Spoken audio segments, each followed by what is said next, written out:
In the air. And Ambrose's stellar innings has come to an end. And Lara took the risk. He gave him 4 balls to face. And the first ball, Ambrose has glided into the hands of Matthew Elliott, and he has taken it. So Gillespie's 50th Test wicket. Ambrose is disappointed.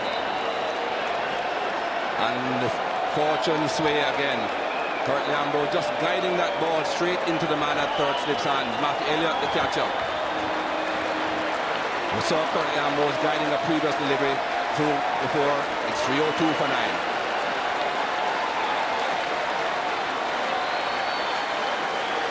Well, which way will this one go? 6 runs to get for the West Indies. 1 more wicket for Australia. And out comes Courtney Walsh. This is not the sight that these West Indian fans were hoping for.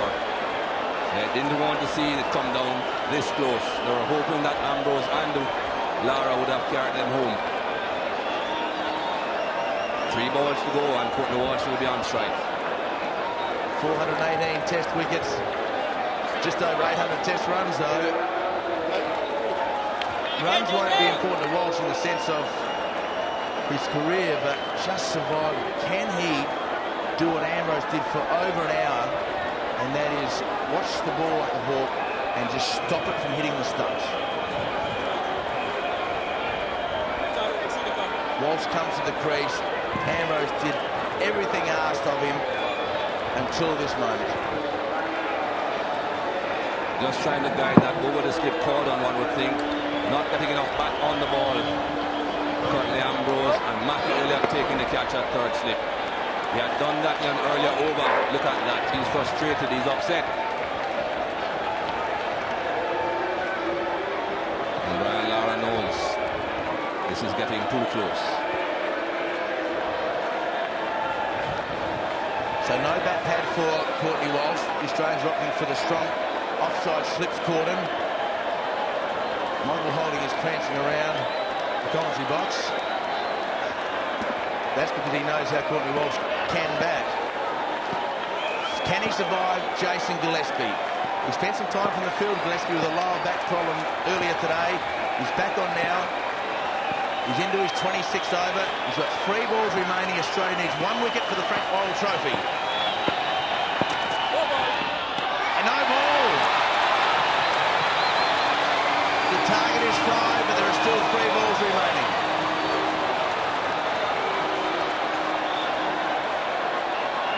Every run matters. Just over again. Very, very tight going here.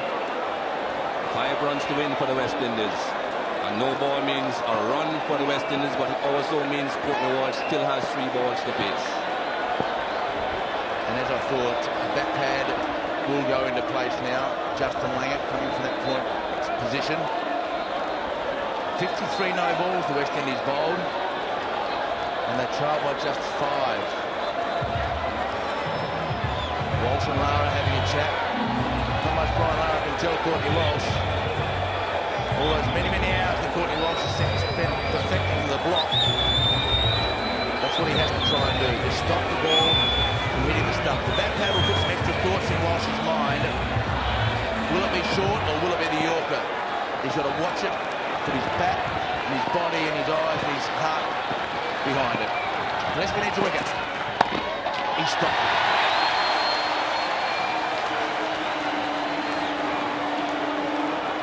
Brian Lara will be at the other end, anxious for the end of this over. 1 ball gone, 2 to go. Quick chat again between Brian Lara and Courtney Walsh. What could he have told him? Well done, Courtney, perhaps. Only 2 to go. A real problem for Australia at the other end with Lara on strike. That's 1 hit away. That's the way that he's thinking. So before they get to that stage, the West Indies, Gillespie has this one and 1 more, the opportunity to bowl out the West Indies. He stopped it somehow.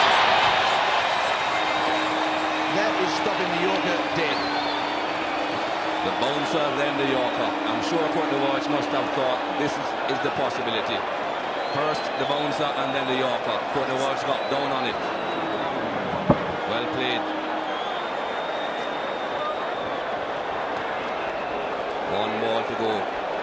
Gillespie knows he has just one last chance in this over. He's got a cover in the mid-wicket. I'm not sure whether there's better places for those two fieldsmen to be.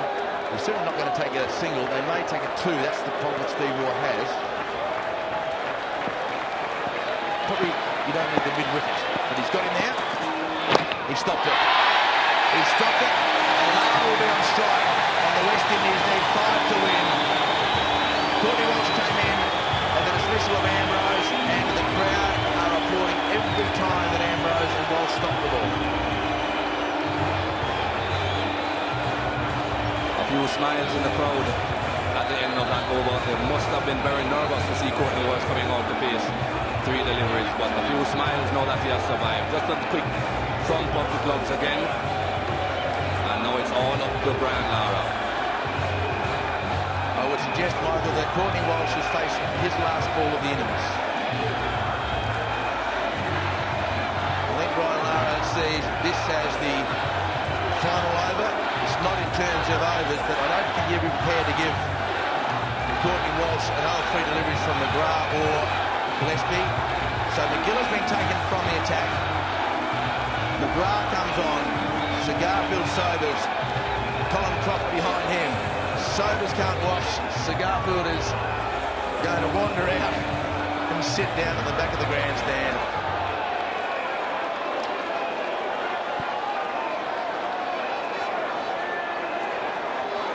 Well, all the fielders back out onto the boundary again. One slip.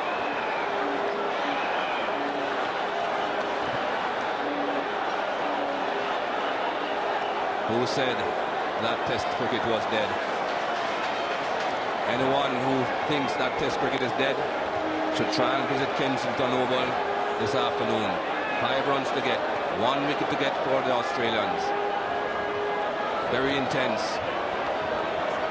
I wonder how many people have lost their fingernails. In no hurry, of course, Steve Waugh. This is too important to rush. Get every man in exactly the position that you want them. The entire Caribbean will be willing the West Indies these runs. McGrath starts what may be an historical over. They're in the air. So Lara's been dropped on 2 occasions. So did Shane Warne get a hand on it or not? 2 runs, 3 to win. I think this just evaded Shane Warne in the slip corner. Thickish edge. There he goes. Got nowhere near it, Shane Warne. Just evading him. But look at that. Michael Slater, the man down at 3rd man. What a dive. Preventing that ball from going into the boundary. 3 to get. Giving nothing away, the Aussies. It's McGrath to Lara. Men on the fence everywhere. Full ball. So Lara has 4 balls remaining to get the 3 runs. Very few opportunities for 2 on this ground. The situation with Slater is one of them when the fieldsman has to run and dive and fumble. But very hard to score a 2 anywhere else. We might be better off just waiting for the next 2 balls, Michael, and waiting for the field to come up and trying to slap it through the field at the end of the over.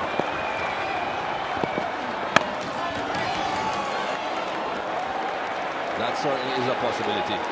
They have to bring the field up for the last ball at least to try and make sure that Brian Lara doesn't get a single to get back on strike, and that perhaps could be the time that Brian Lara will be trying to pierce that field to get that boundary that is required. Only 3 needed, but as David Hook said, pretty difficult to run 2, much less 3 on this field. 305 for 9, 85 for 3 over the night. He's gone for it, but he won't take the single. He won't put Walsh on strike. So now what will Steve Waugh do? 3 balls and now 4 balls gone. 2 remaining. Steve Waugh may, in fact, decide to keep them out for 1 more ball. So the game of cat and mouse continues. It's sensational cricket here at Kensington. Nearly a full house late on the 5th afternoon. Spectacular crowds all test match. And they are having the thrill of their life. No one has left their seats. A change in the field again. There was a slip in. The slip has been taken out. Shane Warne comes into the short mid-wicket position to save the single. 5 men now in trying to save the single. What will Brian Lara do? Will he try to go over the top? Wide delivery. Will the umpire call it? He has. The umpire has called a wide with just 3 runs to win. McGrath trying to induce a shot.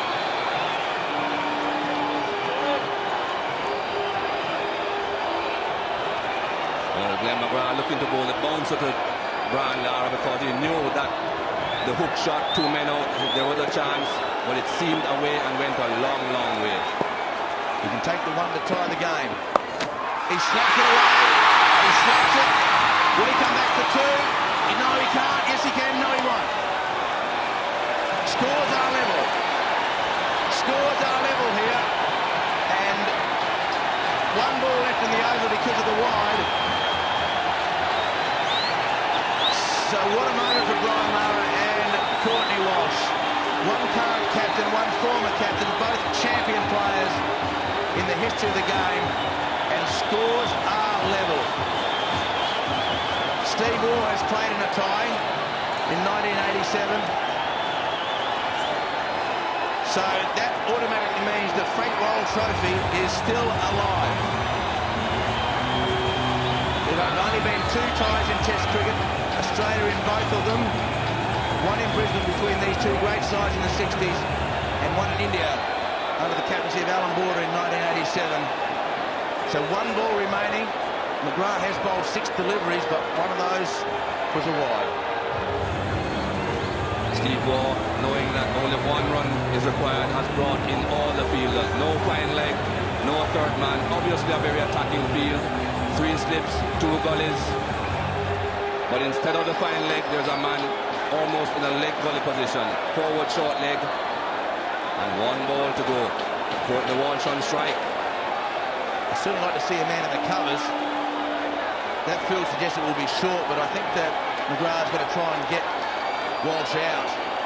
With no man in the covers, as soon as Walsh hits the ball, if he goes in the offside, they are going to scamper. The Frank Worrell Trophy, regardless of the result, is still alive. He lets it go. It ends the over, and Lara has the chance to bathe himself in some more thoroughly deserved glory. And they are ecstatic, and why wouldn't they be? It's never over until that lady sings. And the whole crowd is on its feet. Spectacular scenes here in Barbados. And if this doesn't get your hairs on your neck up, nothing will. The West Indies crowd sense a remarkable victory. The Australians still desperate to get a tie.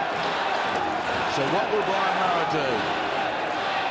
He's now got 6 balls to be as calm as he likes. He doesn't have to do anything foolish. It's been one of the genuinely great Test innings. He's on 149, and it would be fitting for Brian Lara to tick over that 150 mark and win this match for his country.